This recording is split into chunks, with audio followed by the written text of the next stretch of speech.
Prince Harry's recent appearance on The Tonight Show with Jimmy Fallon took an unexpected and devastating turn, transforming what should have been a routine discussion into a public relations nightmare.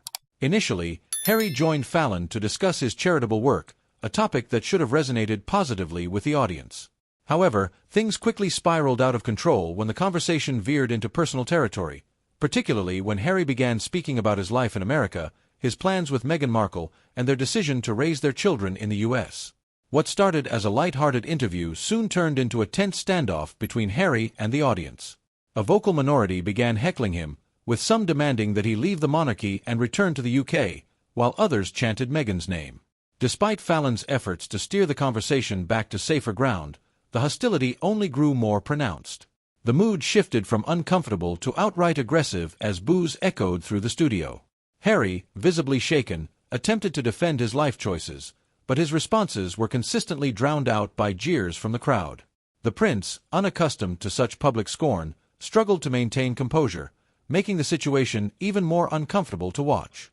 Fallon, typically a master at defusing awkward situations, found himself at a loss. His attempts to shift the focus back to Harry's charitable endeavors were met with resistance from an audience that had seemingly made up its mind. The tension reached a breaking point when Harry, unable to endure the barrage of negativity any longer, abruptly left the stage before his scheduled musical performance.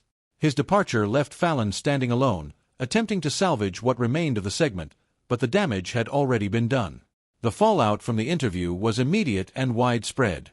Clips of Harry being booed and heckled quickly went viral, sparking intense debate across social media platforms. Comment sections and Twitter feeds were flooded with polarized opinions. Some people condemned the audience's behavior as disrespectful, while others expressed sympathy for Harry, who has been a controversial figure ever since stepping back from his royal duties. On the other hand, a growing faction online seemed to revel in the moment, using it as an opportunity to critique Harry's and Meghan's decisions since their departure from royal life.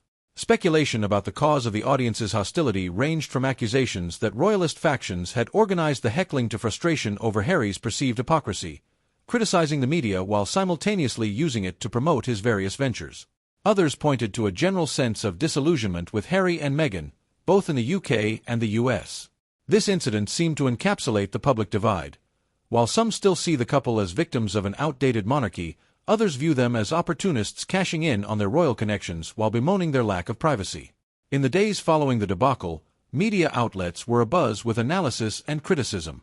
Commentators across the political spectrum weighed in, questioning Harry's judgment in taking part in the interview to begin with. Many highlighted how, instead of focusing on the charitable work he intended to promote, the conversation had once again centered around his personal life, a recurring theme that has increasingly frustrated audiences. Public relations experts noted that this appearance, far from bolstering Harry's image, had only deepened the cracks in his public persona. For Harry, who has often struggled to balance his desire for privacy with his need to remain in the public eye, the Tonight Show incident may represent a new low. The narrative that emerged from the event reinforced the perception that Harry and Meghan have misjudged the public mood, both in their adopted home of America and in the UK, where sentiments about the couple remain sharply divided. What was meant to be a moment to shine light on his charitable efforts instead became a moment of humiliation, laying bare the complex and fraught relationship between Harry and the public. The incident has intensified debates over whether Harry can ever truly escape the shadow of his royal past, or if his continued attempts to reshape his image will only lead to more public missteps. As the viral footage of the night continues to circulate, it's clear that the conversation around Harry and Meghan is far from over. The question now remains, will Harry be able to recover from this public relations disaster, or has this moment irrevocably damaged his efforts to rebuild his image? The divide in public opinion only seems to be growing wider, and this latest incident has ensured that Harry's place in the spotlight will remain as controversial as ever.